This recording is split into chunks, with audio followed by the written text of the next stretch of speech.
మీ మోకాల నొప్పులకు ఎటువంటి సర్జరీ లేకుండా ఎపియాన్ పెయిన్ క్లినిక్ అందిస్తున్న అత్యాధునిక చికిత్స.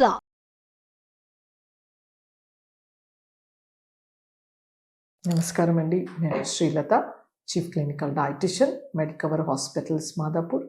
ఇవాళ మనము చలికాలంలో మోకాల నొప్పులు ఎందుకు వస్తాయి, వీటిని తగ్గించడం ఎలా తెలుసుకుందాం. సో ముఖ్యంగా మోకాల నొప్పులు అనేవి ఒక ఇన్ఫ్లమేషన్. ఇది ఆర్థరైటిస్కి వల్ల రావచ్చు. ఈ ఆర్థరైటిస్ అనేది ఒక ఆటో ఇమ్యూన్ ప్రాబ్లం అన్నమాట. అంటే మన శరీరంలో ఉండే రోగనిరోధక శక్తి మన మోకాళ్ళ టిష్యూస్ని అటాక్ చేయడం కానీ ఆ ఇన్ఫ్లమేషన్ రావడం అనేది జరుగుతుందన్నమాట. సో చలికాలంలో ఎందుకు ఇవి ఎక్కువగా తెలుస్తాయి మనకి అంటే, చలికాలంలో మనకి మోకాళ్ళ దగ్గర ఉండే సైనోవియల్ ఫ్లూయిడ్ అది ఒక లూబ్రికెంట్గా పనిచేస్తుంది అనమాట. అంటే సింపుల్గా చెప్పాలంటే, మన డోర్ తలుపులు ఏవైతే గట్టిగా అయిపోయి స్టిఫ్గా సౌండ్ చేస్తూ ఉంటాయో, మనం వచ్చి ఒక కొబ్బరి నూనె కానీ లేకపోతే గ్రీస్ కానీ అప్లై చేస్తుంటాం. సో అది సౌండ్ రాకుండా స్మూత్గా వెళ్ళిపోతుంది.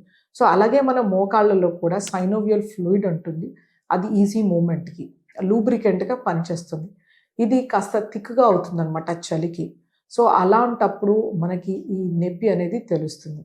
అలాగే కొంచెం మన మసిల్స్ ఏవైతే ఉంటాయో కండరాలు కూడా కొంచెం గట్టిగా అవుతాయి అన్నమాట.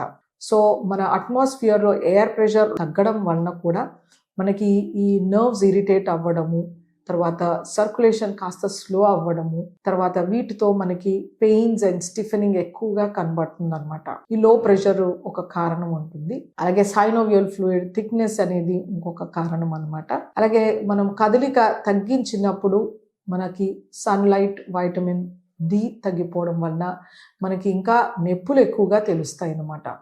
సో చల్లగా ఉందని వాకింగ్ మానేస్తూ ఉంటారు, బరువు పెరిగిపోతూ ఉంటారు, ఇంకా వాపులు నొప్పులు ఎక్కువ అవుతూ ఉంటాయి. సో ఇవి రకరకాల కారణాలు మనకి నొప్పి రావడానికి మోకాల్లో. సో ఇలాంటి నొప్పుల నుంచి బయటికి ఎలా రావాలి? సో మనకి తీసుకునే ఆహారంలో చిరుధాన్యాలు, గింజ ధాన్యాల్లో ఉండే ఫైబర్ అనేది చాలా మేలు చేస్తుంది. వీటిలో మంచి యాంటీ ఇన్ఫ్లమేటరీ ప్రాపర్టీస్ లభిస్తాయి.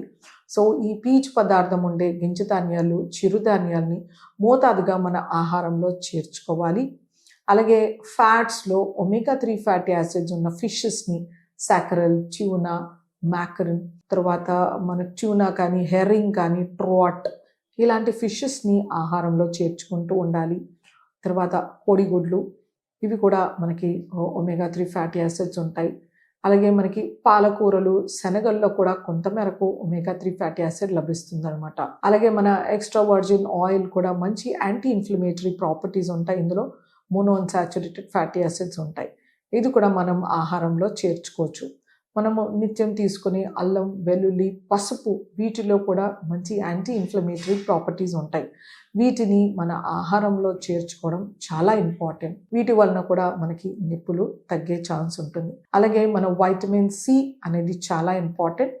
ఇది ఒక మంచి యాంటీ ఆక్సిడెంట్, మన ఇన్ఫ్లమేషన్ని తగ్గిస్తుంది. కాబట్టి నిమ్మకాయ నీళ్ళు తాగడం కానీ, ఆహారంలో నిమ్మకాయ పిండుకోవడం కానీ, ఎస్పెషలీ మనం తీసుకునే పులిహోర కానీ, అటుకుల పులిహోరలో నిమ్మకాయ పిండడం కానీ, ఆకుకూర పప్పు పైన నిమ్మకాయ పిండడం, ఇలాంటివి చేయడం వలన మనకు వైటమిన్ సి లభిస్తుంది. ఇన్ఫ్లమేషన్ అనేది తగ్గుతుందన్నమాట. సో ఎలాంటి ఆహారాలు నొప్పుల్ని పెంచుతాయి?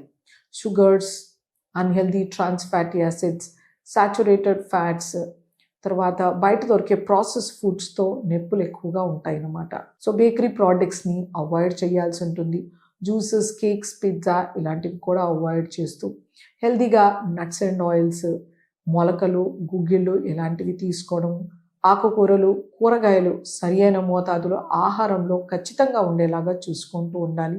మంచి హైడ్రేషన్ చేసుకుంటూ ఉండాలన్నమాట. ఇలా చేయడం వలన మనకి నొప్పి అనేది త్వరగా తగ్గుతుంది. అండ్ ఆ నొప్పి బాధ అనేది కూడా మనకి ఎక్కువగా తెలియదు అనమాట. మనం ఎప్పుడైతే బ్యాలెన్స్ డైట్ తీసుకుంటామో, మంచి హైడ్రేషన్ ఉంటుంది, ఫిజికల్ యాక్టివిటీ ఇవ్వడం వల్ల మనము ఈ నొప్పిని కూడా ఎక్కువగా మనకి పెయిన్ అనేది కలిగించదనమాట. సో బేరబుల్ అనేది కెపాసిటీ వస్తుంది. తర్వాత ఇన్ఫ్లమేషన్ కూడా తగ్గుతుంది. ఓవరాల్గా ఒక పాజిటివ్ ఎఫెక్ట్ అనేది కనబడుతుంది అనమాట. సో ప్రాసెస్డ్ ఫుడ్స్ని అవాయిడ్ చేస్తూ healthy balance diet, nuts and oil, seeds, fruits, vegetables, salads, whole గ్రెయిన్స్ని ఇన్కార్పొరేట్ చేస్తూ హెల్దీ ప్రోటీన్స్ని ఆహారంలో చేర్చుకోవడం వలన మనకి ఇన్ఫ్లమేషన్ అనేది తగ్గుతుంది. అలాగే పెయిన్ బేరింగ్ కెపాసిటీ పెరిగి మోకాలు నొప్పులు ఉన్న వాళ్ళు మనము అటు ఇటు మూమెంట్స్ అనేది చేసుకోవచ్చు. ఇది మోస్ట్ ఇంపార్టెంట్.